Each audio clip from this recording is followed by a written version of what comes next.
ఓం సహనావతు సహనౌ భునక్తు సహ వీర్యం కరవావహై తేజస్వినావధీతమస్తు మా విద్విషావహై. ఓం శాంతి శాంతి శాంతి. ఓం గురుర్బ్రహ్మా గురుర్విష్ణుః గురుర్దేవో మహేశ్వరః గురురేవ పరం బ్రహ్మ తస్మై శ్రీ గురవే నమః.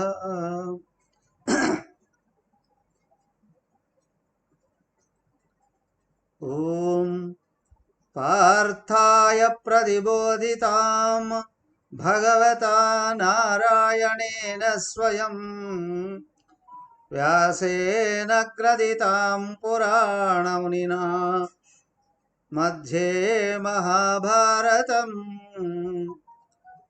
అద్వైతామృతవర్షిణీం భగవతీం అష్టాదశాధ్యాయినీం అంబ త్వామనుసందధామి భగవద్గీతే భవద్వేషిణీం.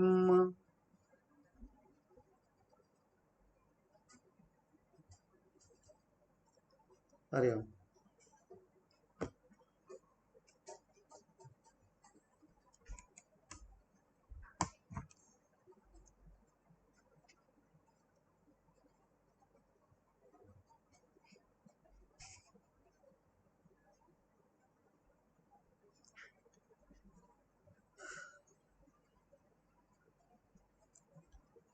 భగవద్గీత 12వ అధ్యాయం భక్తి యోగంలో సాకార సగుణ ఉపాసన పూర్తి చేసుకుని నిరాకార నిర్గుణ ఉపాసన దగ్గరకు వచ్చాం.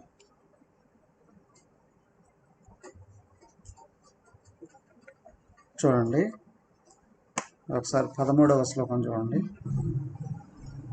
సారీ 3వ శ్లోకం.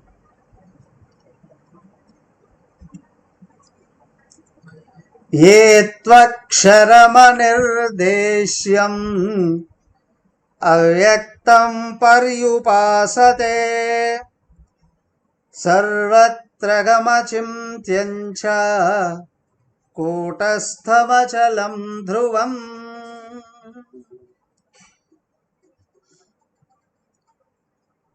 సాకార సగుణ ఉపాసనలో రూపం అర్థమవుతుంది, కనిపిస్తుంది, ఇష్టపడడానికి అవకాశం ఉంటుంది, తెలుసుకోవడానికి ఆ చరిత్ర కూడా ఉంటుంది. ఆయన చేసి చూపించిన లీలలు ఇవన్నీ కనిపిస్తాయి. అయినప్పటికీ కూడా మనసు ఇష్టం అనేది పూర్తిగా అటువైపుకు తిప్పుకోవడం కష్టం. దానికే చెప్పారు మయ్యావేశ్య మనః నిత్యయుక్త ఉపాసతే మయా శ్రద్ధయా ఉపేతాః.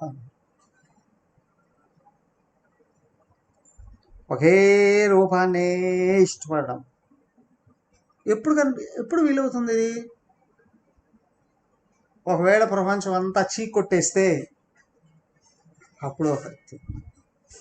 అప్పుడు వేదనతో కాగిపోతుంది, కానీ మనసు దేవుడి వైపు ఎట్లా తిరుగుతుంది?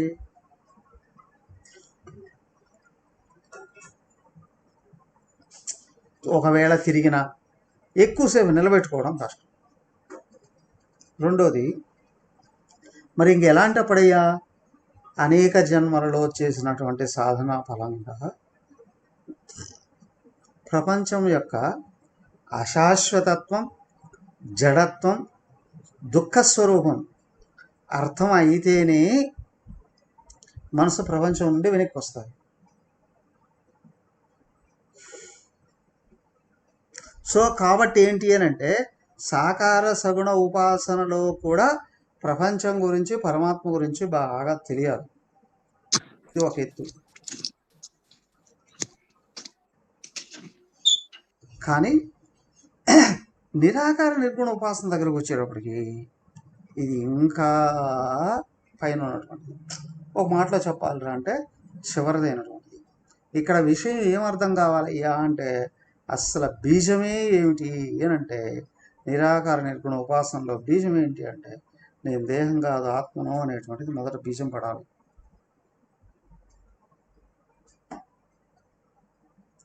ఏమంటే రాకపోతే డోంట్ వరీ, సాకారాన్ని పట్టుకోవాలి. నాకు నిరాకారమే ఇష్టమవుతుందండి, దాన్ని వదలకు. సో ఇక్కడ ఏంటి అంటే నిరాకార నిర్గుణ ఉపాసనలో జీవుడు దేవుడుగా మారిపోతున్నాడు అంటే అజ్ఞానాన్ని వదిలేస్తే చాలు. జీవుడు మైనస్ అజ్ఞానం ఈజ్ ఈక్వల్ టు ఈశ్వరుడు, ఈశ్వరుడు ప్లస్ అజ్ఞానం ఈజ్ ఈక్వల్ టు జీవుడు. అజ్ఞానాన్ని వదిలేస్తే చాలు. అజ్ఞానాన్ని వదిలేయడం అంటే ఏంటండి? దేహం నేననే భావమే మొట్టమొదటి వదులుకోవాల్సింది. దానికి ఏమన్నారు? అవిద్య కామకర్మలండి అన్నారు. నేను ఆత్మను అని తెలియకపోవడం అవిద్య, దేహం నేను అనుకో రావడం అహంకారం. దీనివలన ప్రపంచం మీద కలిగే కోరికలు కామాలు, వాటి కోసం కృషి చేయడం కర్మలు. ఈ మూడు బంధిస్తాయి. సో మొట్టమొదట ఏం చేయాలండి? కర్మలు మానకూడదు. ప్రపంచం మీద కోరికలు పొమ్మన్నా పోవు. కానీ మొదట తన మీద తనకున్న అవిద్యను తొలగించుకోవాలి, అజ్ఞానాన్ని తొలగించుకోవాలి. నేను దేహము కాదు ఆత్మను అనేటువంటి బీజం మొట్టమొదట పడాలి.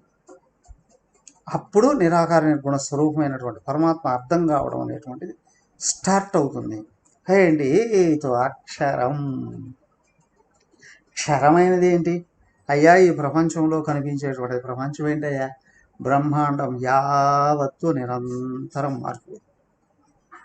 స్థూల సూక్ష్మ కారణ ప్రకృతి వరకు మొత్తం నిరంతరం మారేటివే. ప్రపంచంలో ఉన్న నామరూపాలన్నీ మారుతున్నాయా లేదా? నిరంతరం మారిపోతున్నాయి. ఏం మారట్లేదండి?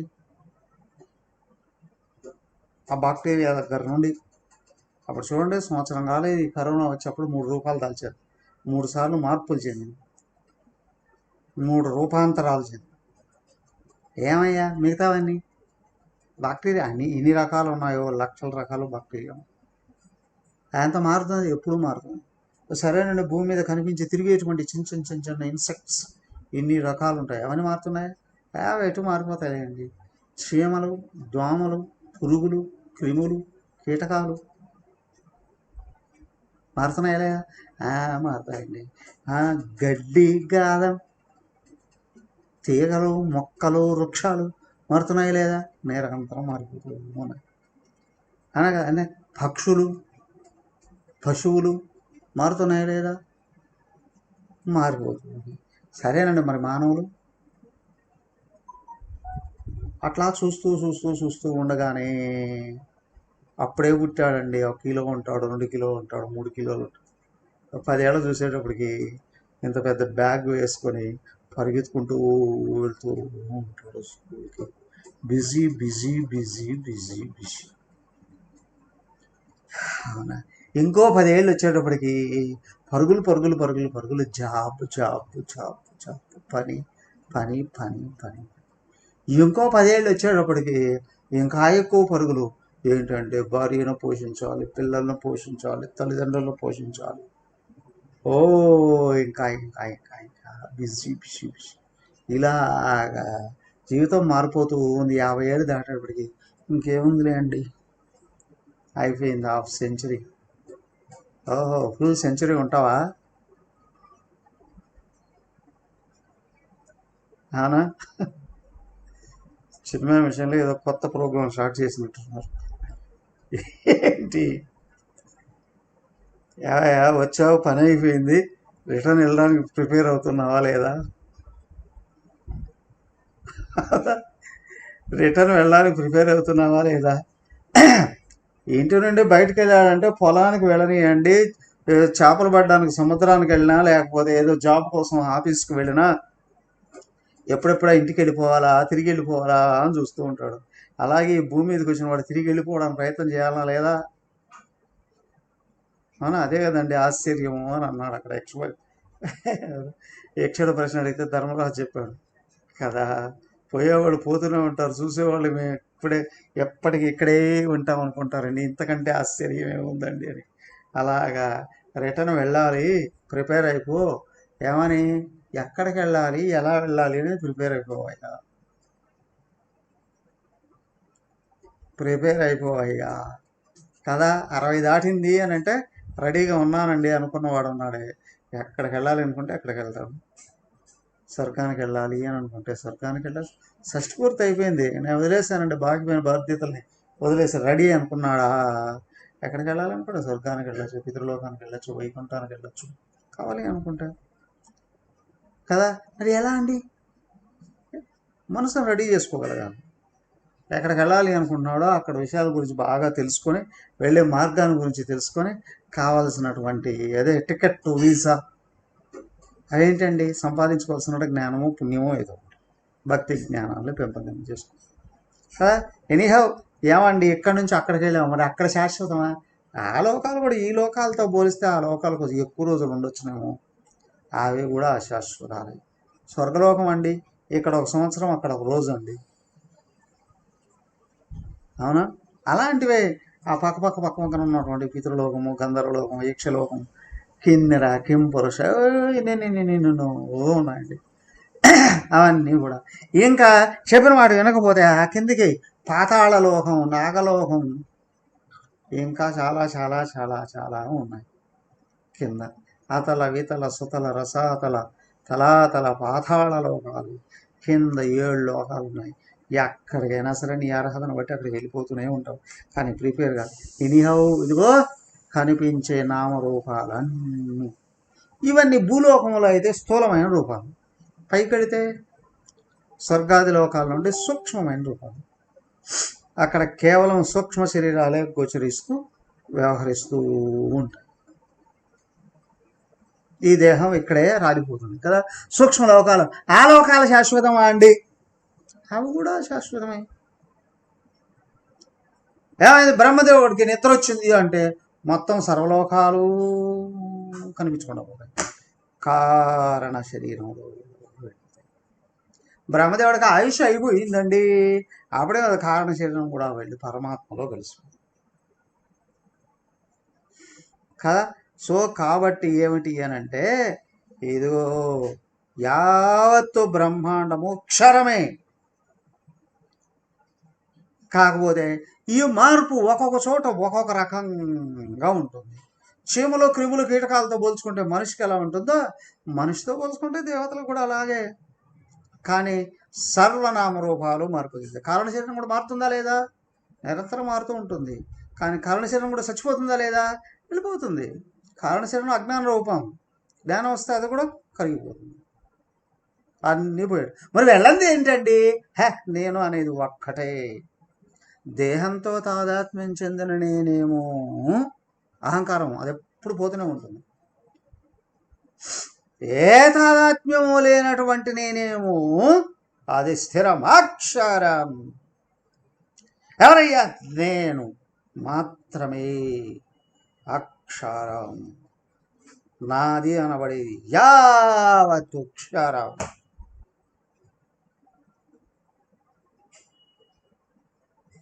స్వామి నీ మాట నమ్ముతాం, కానీ మాకు చూపించు ఎట్లా అక్షరం, ఇది అక్షరం అని చూపించు. చూపించబడితే అది క్షరము, చూపించేది చూపించబడేది 2 క్షరమే. మరేదండి? నీ తాదాత్మ్యాలు వదిలిపెట్టి వెనక కేవలంగా తనకు తానుగా ఉండేది ఏదైతే ఉందో అనిర్దేశ్యం, అది చూపించడానికి వీలు లేదయ్యా. నిర్దేశం ఇలా ఉంటుందండి, నిర్దేశించి చూపించేది అది క్షరం. దేన్నైనా చూపించాలంటే ఏం చేస్తాం? చూడాలన్నా చూపించాలి అన్నా ఇదిగా జ్ఞానేంద్రియాలు మనోబుద్ధులు ఆధారం. ఈ సప్త ఇంద్రియాలకి గోచరమే అదంతా క్షరమే. ఈ సప్త ఇంద్రియాలు క్షరమే. వాటికి కారణమైన ప్రకృతి కూడా క్షరమే. మరి అన్నిటికీ వెనకలో ఉండి సాక్షిగా ఉన్న నేను అనేటువంటి చైతన్యం ఉంది, అక్షరం, అనిర్దేశం. దీన్ని చూపించడానికి వీల్లేదు. ఎందుకంటే అవ్యక్తం. ఇది అవ్యక్తం. అనిర్దేశ్యం, అవ్యక్తం. చూపించబడితే ప్రకృతిలో భాగం. శరీర మనోబుద్ధుల యొక్క తాదాత్మ్యం వదిలితే ఉన్నది అనిర్దేశ్యం. ఇది అవ్యక్తం, వ్యక్తం కాదు. వ్యక్తం కావడం అంటే చూడబడేది. చూడబడేది అంటే జ్ఞానేంద్రియాలకు మనోబుద్ధులకే కదా. ఇది వెనకలో ఉంది, అందుకే అది చూపించడానికి వీల్లేదు. పగలు ఏదైనా చూడడానికి సూర్యుడు ఉంటాడు, రాత్రిపూట చూడడానికి అన్నిట్లో కూడా చంద్రుడు విన్నట్లు అన్నీ కూడా కనిపించవు. ఏం చేస్తాం? లైట్ చేసుకుంటాం, లేదంటే టార్చ్ లైట్ వేసి చూస్తుంటాం. టార్చ్ లైట్ వెలుగులో ఎదురుగా వస్తుంది చూస్తాం. ఒకసారి ఆ టార్చ్ లైట్కి ఆ వెలుక్కి అనిపించిందట, నేను ఎక్కడి నుంచి వస్తున్నానా? వెనక బ్యాటరీలో ఉంది. ఒకసారి బ్యాటరీని చూడాలని ఉంది అని అడిగిందట. వెంటనే క్యాప్ తీసి బ్యాటరీలు ముందు పెట్టాడు. ఇప్పుడు టార్చ్ లైట్ బ్యాటరీలో చూస్తుందా? లేదు, వేరే బ్యాటరీలైనా చూస్తున్నామో కానీ తను ఎక్కడి నుంచి వస్తుందో తను చూడలేదు. ఎందుకు? బ్యాటరీ ఇటు తీస్తూనే అది ఆరిపోతుంది. ఎందుకయ్యా? బ్యాటరీలో నుండే పవర్ టార్చ్ నుండి బయటకు వస్తుంది. బ్యాటరీలో ఉండే పవరే టార్చ్ నుండి బయటకు వచ్చి అన్నిటిని చూపిస్తుంది. సో ఉపాధులలో నుండి ఆత్మ చైతన్యమే వ్యక్తమై అన్నిటిని చూస్తుంది. ఇది దేని చేత చూడబడదు. ఇది దృశ్యం కాదు. ఎందుకంటే దృశ్యం క్షరం, జడం, పరిమితం. చైతన్యం జడం కాదు, శాశ్వతం, సర్వవ్యాపకం, జ్ఞానస్వరూపం. ఏదైతే ఏమైందండి, ఎందుకు కనిపించదండి? అది చూడడానికి ఇంకొకటి అవసరం లేదయ్యా, దాన్ని అదే చూసుకోగలదు. చీకట్లో ఏదైనా కనిపించాలి అని అంటే లైట్ కావాలి. తండ్రి పిలిచాడు, అరే సూర్యుడు ఎంత పైకి వచ్చాడో చూసుకో. టార్చ్ లైట్ ఇవ్వు నాన్నగారు. సూర్యుడిని చూడడానికి టార్చ్ లైట్ ఏంటరా అవసరం? సూర్యుడు తను వెలిగించుకుంటూ అన్నిటినీ వెలిగిస్తాడు. ఆత్మను తెలుసుకోవడానికి ఏ జ్ఞానం కావాలండి? ఏ జ్ఞానం అవసరం. అయ్యి మీరు ఇన్ని రోజులు బట్టి ఎందుకంటే బోధిస్తున్నారు? సంవత్సరాల తరబడి యుగాల తరబడి బోధనలు చేస్తున్నాయి. ఇదంతా ఎందుకండి? ఇదంతా ఎందుకో తెలుసా? అనాత్మను చూపించడానికి, ఇది నువ్వు కాదు అని చెప్పడానికి. అర్థమైందా? నేను కానిది నీవు అని అనుకుంటున్నావే, అది అర్థం చేయించడానికి. అయ్యా ఇది శరీరము, నువ్వు చూస్తున్నావు, ఇది నువ్వు కాదు. ఇవి ఇంద్రియాలు, నువ్వు చూస్తున్నావు, ఇవి నువ్వు కాదు. ఇది మనస్సు, నువ్వు తెలుస్తుంది, అది నువ్వు కాదు. ఇది బుద్ధి, ఇది నీకు తెలుస్తుంది, ఇది నువ్వు కాదు. ఇది ప్రకృతి, ఇది నువ్వు అర్థం చేసుకోగలవు, ఇది నువ్వు కాదు. మరి ఏదండి? తోసే పక్కకే, నీకు నువ్వు తెలుస్తావు. ఆనంద స్వరూపుడుగా నిన్ను నువ్వు తెలుసుకోవడానికి ఇంకొకటి సపోర్ట్ అవసరం లేదు. ఇప్పుడు వేదాలు, ఉపనిషత్తులు, భగవద్గీత, ప్రకరణ గ్రంథాలు, ఇవన్నీ నువ్వు కానిది నువ్వు అని పట్టుకున్నావే, దాన్ని గుర్తించి తోసివేయడానికి. కానీ ఒక పక్క దానికంటే ఇది వేరుగా ఉంది అని అర్థం చేసుకుంటే చాలు. నిన్ను నువ్వు అర్థం చేసుకొని నువ్వు కాని దానితో తాదాత్మ్యాన్ని వదిలిపెట్టేస్తే నీకు నువ్వుగా మిగులుతావు. అవ్యక్తం. ఇది దేనికి వ్యక్తం కాదు. వ్యక్తం అయి ఎత్త దృశ్యం తత్త నశ్యది. ఏది పంచ జ్ఞానేంద్రియాలకు మనోబుద్ధులకు తెలియబడిందో అది నశించుకోదు. పన్నెండు పంచజ్ఞానేంద్రియాలకు చూసేది, మన మనోబుద్ధులు పంచజ్ఞానేంద్రియాలతో చూసినటువంటి విషయాన్ని ఆలోచిస్తాయి అంతే. అవి డైరెక్ట్గా పంచజ్ఞానేంద్రియాల సపోర్ట్ లేకుండా నేరుగా వెళ్ళేవి చూడలేదు. ల్యాబొరేటరీలో కూర్చొని సూక్ష్మాతి సూక్ష్మమైనటువంటి ఇదిగో ఈ వైరస్లని కూడా యంత్ర సహాయంతో కళ్ళతోనే చూస్తాడు. సూక్ష్మంగా ఉంది, భూతద్దం పెట్టుకుంటే పెద్దదిగా కనిపిస్తుంది అంతే. పంచజ్ఞానేంద్రియాలతోనే దాని గురించి ఆలోచించడానికి, భావించడానికి మనోబుద్ధులు ఉన్నాయి. ఇవన్నీ కూడా సూక్ష్మ శరీరంలో భాగమే. నీకు నువ్వా కారణ శరీరం కంటే వెనక కారణ శరీరమే కనిపించదు.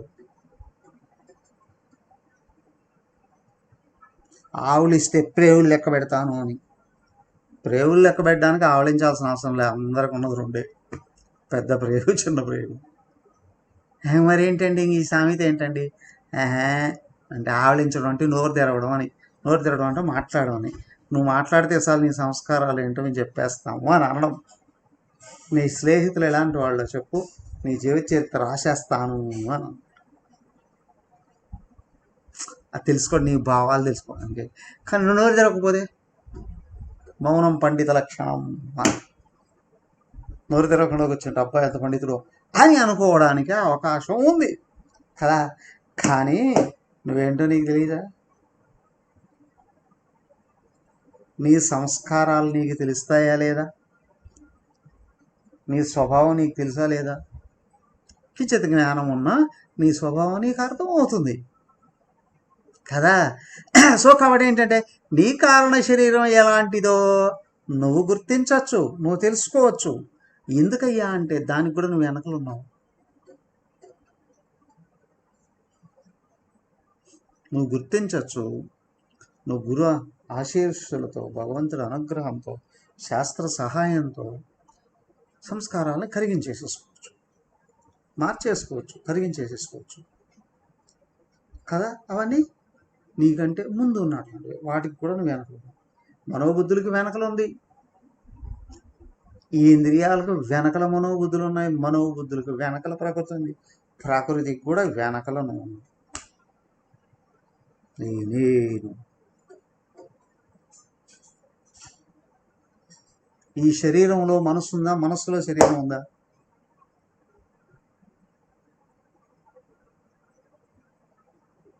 మనసు సూక్ష్మం అండి, అందుకే శరీరంలో ఉందండి. ఈ శరీరాన్ని ఇక్కడ పెట్టి ఊరంతా తిరిగేసి వస్తుంది, అవునా కాదా? ఊరంతా పెత్తనాలు చేసేస్తుంది మనసు. 6x6 గదిలో హాయిగా పడుకోగలదు శరీరం, కానీ ప్రాణాలకు ఇంకొంచెం పెద్దది కావాలి. మనసుకు ఇంకా విశాలం. చిన్న గది అండి, వదిలేము. చిన్న ఇల్లు అండి, కష్టం. చిన్న ఊరండి, ఏముండదు. మనసు ఇంకా ఇంకా ఇంకా విశాలం. మనసు కంటే బుద్ధి ఇంకా ఇంకా విశాలం. బుద్ధి కంటే ప్రకృతి ఇంకా ఇంకా విశాలం. ఆత్మ ఉంది సర్వత్రగం, ఒక్కటే అది. బ్రహ్మాండం అంతటా కాదయ్యో, బ్రహ్మాండమే దాంట్లో 4వ వంతు.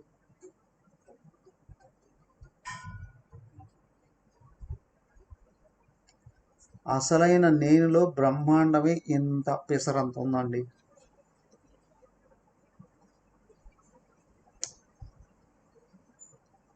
ముందే చెప్పారు చూడడానికి అనిపించదని. మరి ఎలా అండి? నీకు శ్రద్ధ ఉండాలి, అందుకే చెప్పింది అక్కడ పరయా శ్రద్ధయా ఉపేత. నువ్వు గుండెల నిండా శ్రద్ధను పెట్టుకొని దగ్గరకు రా, జ్ఞానం అర్థం కావాలి అని అనుకునేటట్లు. సర్వత్రగం అంతటా ఉన్నటువంటి దాన్ని చెప్పడం దేనికంటే ఒక్కటైనా ఏమున్నది అని అనడానికి.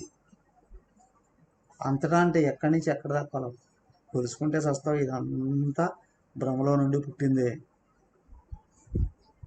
కళ నుండి మేలుకున్న తర్వాత కళను కొలవగలవా?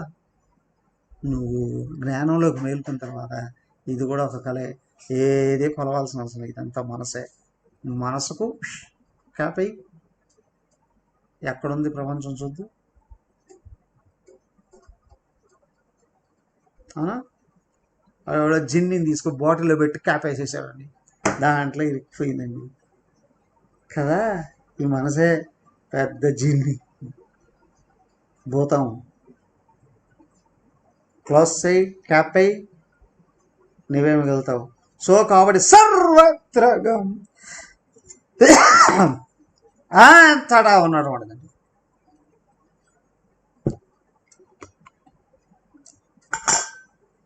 అంతటా అంటే ఊహించాల్సిన అవసరం లేదు, ఒక్కటే ఉందని తెలుసుకో చాలు.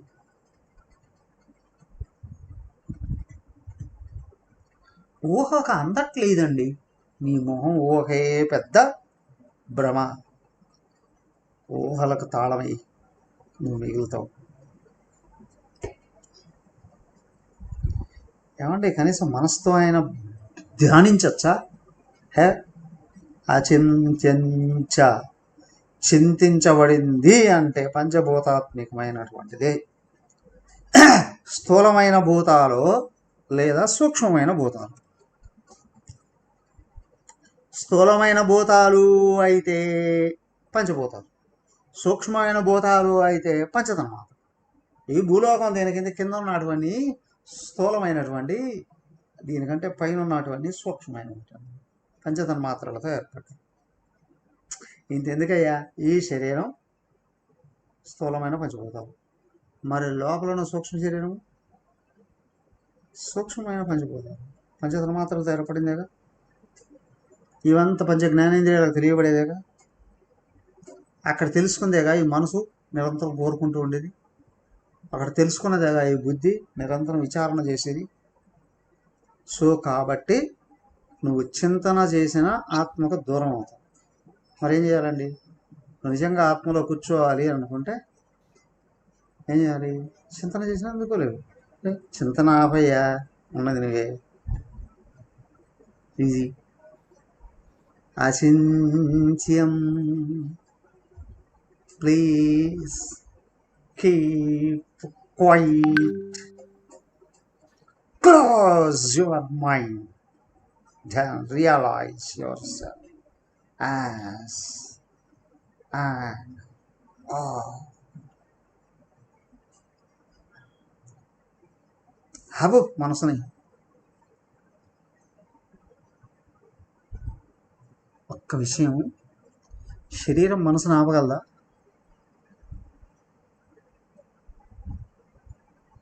ఉఫ్ అంటే ఎగిరిపోతుంది శరీరం, మనసుగాని తలుచుకుంటే. శరీరాన్ని వదిలిపెట్టేసి కూడా వెళ్ళిపోతూ ఉంటాడు. అసలు దీని దగ్గర ఉండేది ఎప్పుడు అది? మనసును ఆపడానికి శరీరానికి ఎప్పటికీ వీలు కాదు. దానికి మనసుకు పైన ఉన్నది నేను అని గుర్తించుకుంటే. చెప్పు. Oh my dear mind, please keep quiet. ఎస్ వాస్. వినలేదండి. Keep quiet. బెదిరించు.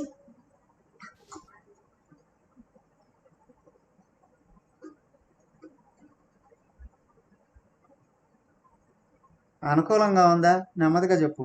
ప్రతికూలంగా ఉందా? ఏమిటయ్యా ధ్యానం అంటే? ప్రాథమికంగా ధ్యానము అని అంటే ఒక రూపము నామాన్ని పెట్టుకొని లోపల నేనంతరం ఓం శ్రీరామ్ జయ రామ్ జయ జయ రామ్, శ్రీరామ్ జయ రామ్ జయ రామ్, శ్రీరామ్ జయ రామ్ జయ జయ రామ్.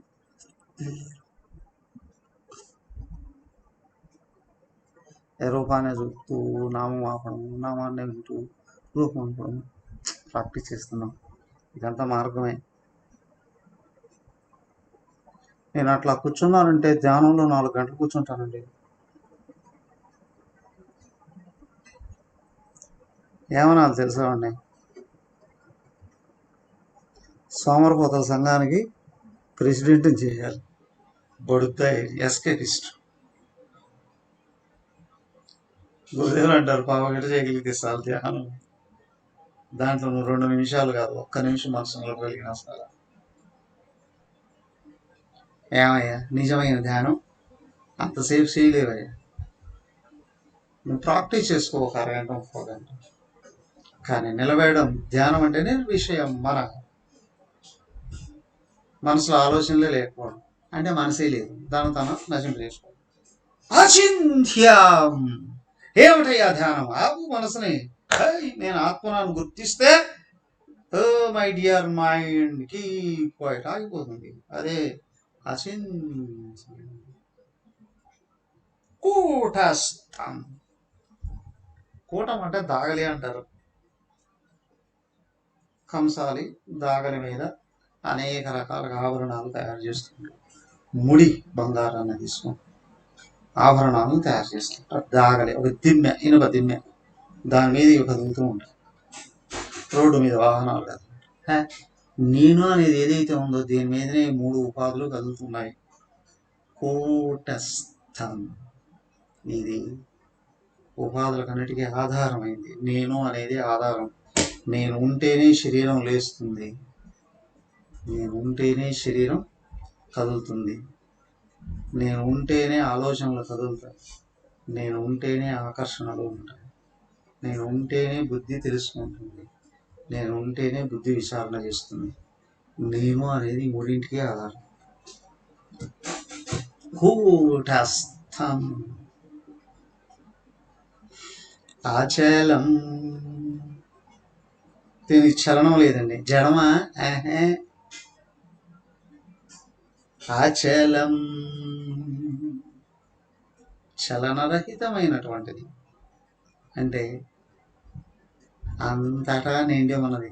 ఏదైనా కదలాలి అంటే గ్యాప్ ఉండాలి. గ్యాప్నే ఆకాశం అని అన్నాం. ఆకాశంలోనే మిగతా పంచభూతాల్లో 4. భూమి కదులుతూ ఉంటుంది, జలం కదులుతూ ఉంటుంది,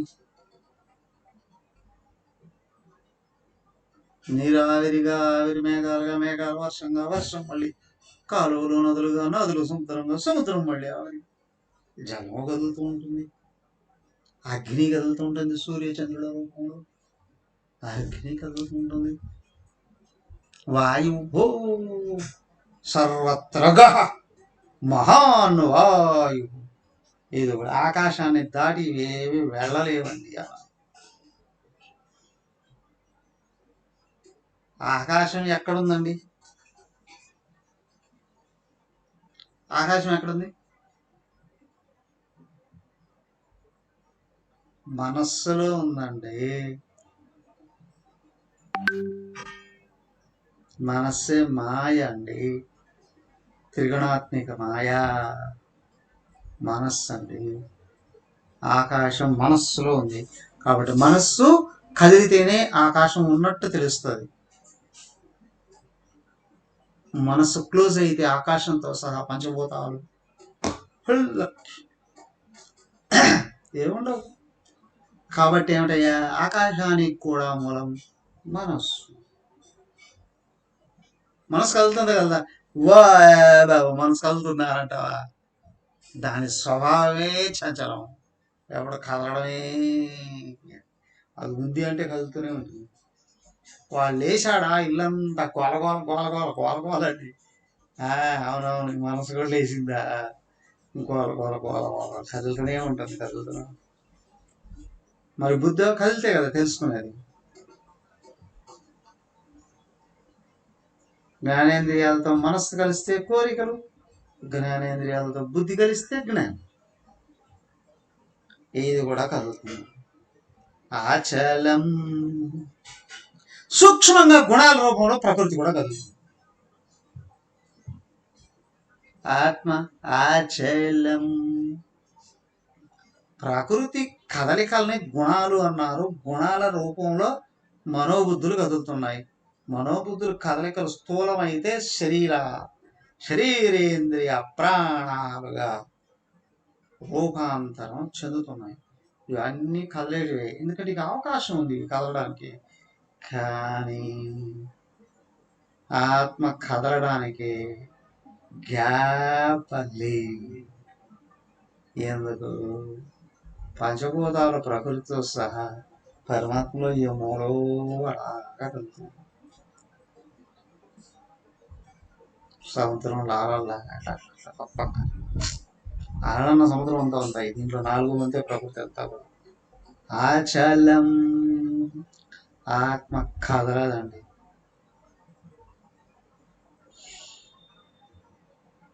ఆత్మ కదలదా అండి?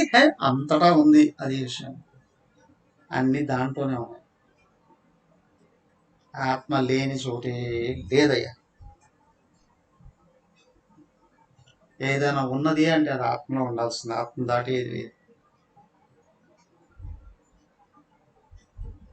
ఏమండి, శరీరం బుద్ధుల్లాగా ఇది కూడా మారిపోతుందా? No no no no. ప్రకృతి లాగా ఇది కూడా మార్పు చెందుతుందా? No no no no no. ధ్రువం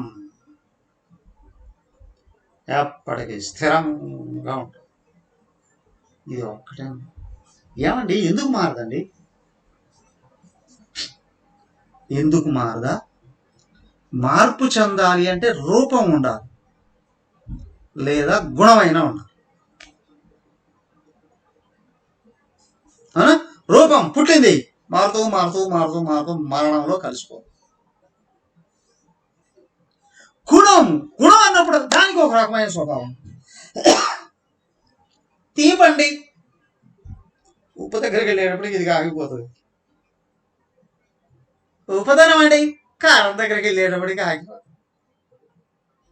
ఒక గుణం ఇంకొక గుణం వేరు వేరు వేరు వేరు వేరు వేరు గుణాలలో కూడా మార్పు చెందుతాయి.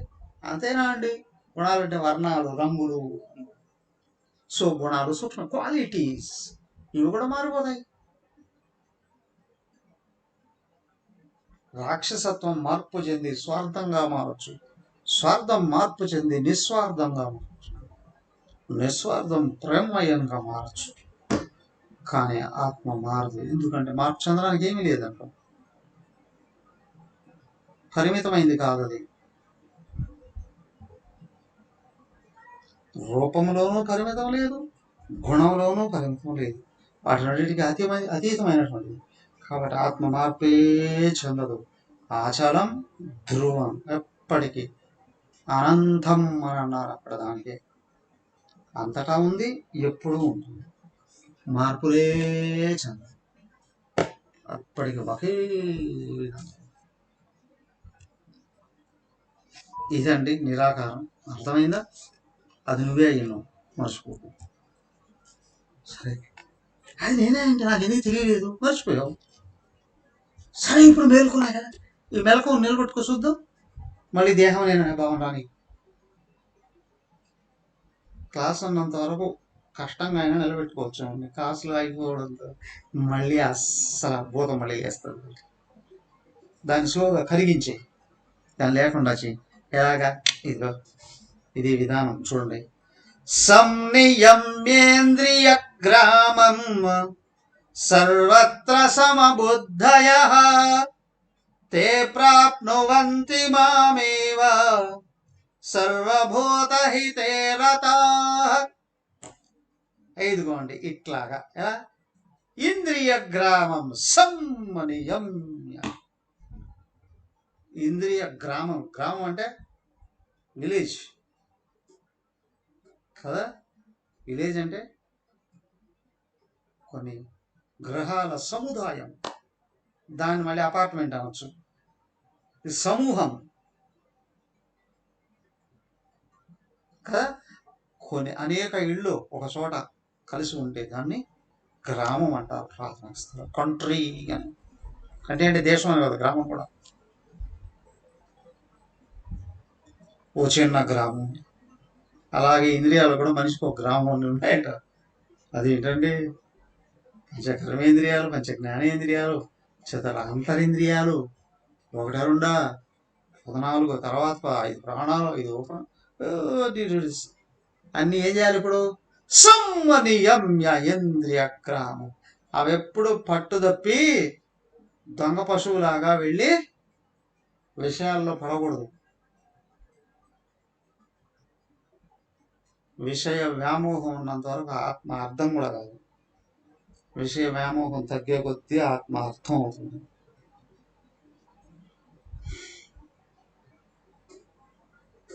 అవునా?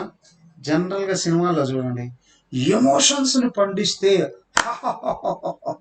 ఉద్రేకాలను ఎక్కువ చూపిస్తే ఏమి సినిమా అంటారు?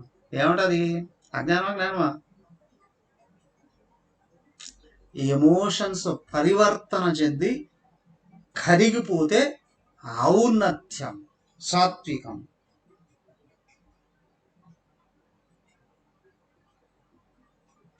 నవరసాలు పండిస్తే సినిమా కదా.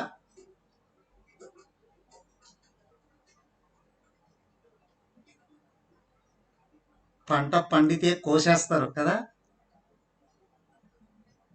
నవరసాలు పండిపోయాయండి. Cut cut cut cut cut cut cut cut. అవునా? నవరసాలను దాటితే ఆత్మజ్ఞానం.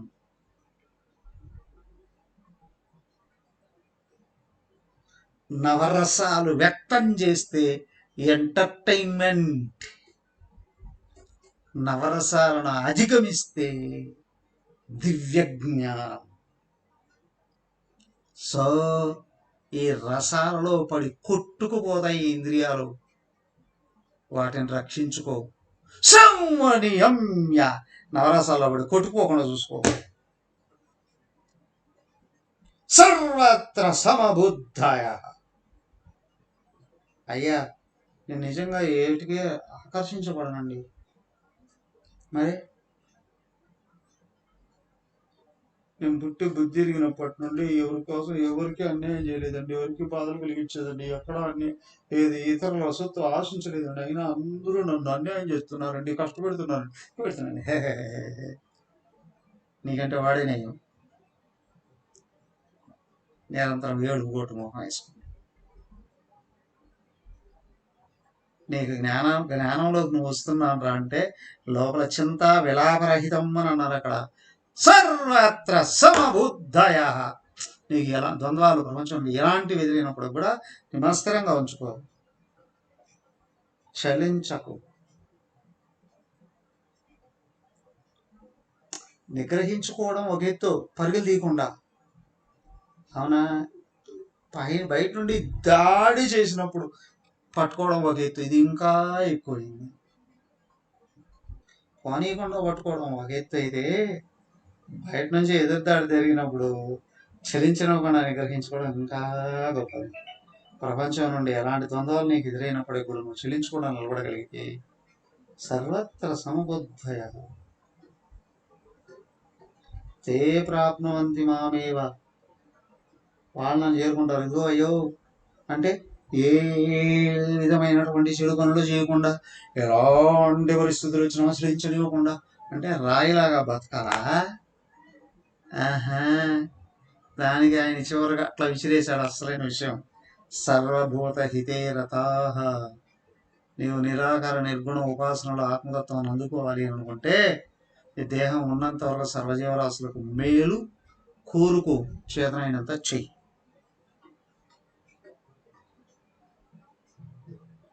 అందరికీ నువ్వు సేవ చేయలేకపోవచ్చు, కానీ అందరూ సుఖంగా ఉండాలని మాత్రం నీ మనసు సంపూర్ణంగా కోరుకోగలను. అందరూ సుఖంగా, నా నలుగురు మాత్రం బాధపడాలండి అని అనుకున్నావు, నీ మనసు ముక్కలైపోతుంది. ఆత్మను అందుకునే అవకాశం ఉంది. సర్వభూత హితే రతా. సర్వ జీవరాశులు సుఖపడాలి అని కోరుకో.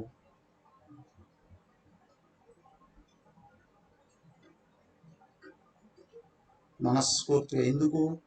అంతటా ఉన్నవాడివి, అన్నిట్లో ఉన్నవాడివి నువ్వు. ఈ విషయం నువ్వు రియలైజ్ కావాలి అనుకుంటే అన్ని వాడు నాకన్నా కష్టాలు కలిగించాడు, వాడు సుఖంగా ఉండాలి ఎట్లా కోరుకుంటానండి అంటే నిన్ను నువ్వు విభజించుకున్నావు, నేను దేహంగా భావిస్తున్నావు, దీంట్లో స్థిరపడడానికి ప్రయత్నం చేస్తున్నావు. నీకు ఆత్మ అర్థమైతే ఎదుటివాడు నీకు కష్టం కలిగించిన ఓకే, ఎదుటివాడు చూపించేటువంటి మోసమో దగాలో పడి కొట్టుకోకుండా చూసుకో, రక్షించుకో. కానీ వాడి తిరిగి దెబ్బ కొట్టాలి అని అనుకోకు, వదిలేయి. అది వాడి కర్మ. నయం ఎందుకు రావాలి? ఈ ఉపాధి ఏదో ఎప్పుడో ఏదో ప్రారంభంలో ఉన్నట్టున్నాయి అనిపించింది. వదిలే. ఎందుకంటే ఈ ఉపాధి నువ్వుగా తిని వదిలేయాలనుకున్నావు, దూరంగా పెట్టాలనుకున్నావు. సో లోపల స్థిరపడితే సుఖంలో బయట ఉపాధితో ఆత్మ ఎగిరిపోతుంది. లోపల చంచలంగా ఉంటే బయట ఉపాధి బలంగా పట్టుకుంటుంది, కిందికి లాగేస్తుంది. దానికే రామాయణంలో విషయం వస్తుంది చూడండి. ఆ సుగ్రీవుడు చెప్తాడు హనుమంతుడికి, హనుమంతుడు విన్నప్పుడు ఎదురవుతాడు అనమాట. ఎవరయ్యా? సింహిక అనే ఒక రాక్షసి నీటికి లోపల ఉండి పై నుండి వెళుతూ ఉన్నవాడు నీడ కింద పడుతుంది, ఆ నీడను పట్టుకొని లాగేస్తున్నారు. ఇదేనండి ప్రాణం యొక్క నీడే దేహం అని అన్నారు, ఆత్మ యొక్క నీడ కూడా కాదు. ఆత్మక నీడ కూడా లేదు, ఏకమే. ప్రాణం యొక్క నీడే దేహం అని అన్నారు. అవునా? ప్రపంచంలో ఉన్నటువంటి అన్ని రకాల అనుకూలమైన ప్రతికూలమైనవి ద్వంద్వాలు. ఈ ద్వంద్వాలు దేహాన్ని పట్టుకొని లాగేస్తాయి. అందరిని ఇవ్వకు అంటే నువ్వు చేయించుకుని ఉండగలవు, లోపల పట్టేసుకోవాలి మనసుని, అప్పుడు శరీరం ఏం కాదు. సర్వబోధహితేరత. కాబట్టి ఏంటంటే నువ్వు ఆ విషయం నుండి దాటాలి అని అనుకునేటట్లయితే ఈశ్వరుడు అనుగ్రహం కావాలి. ఈశ్వరుడు అనుగ్రహం కావాలి అనుకుంటే ఒక్కటే, అందరు సుఖంగా ఉండాలని కానీ నువ్వు మనస్ఫూర్తిగా కోరుకోగలిగేటట్లయితే ఈశ్వరుడు ఏం చేస్తాడో అలా ఆశీర్వదిస్తే ఇట్లా లిఫ్టప్ చేస్తాడు, ధరించేస్తాడు.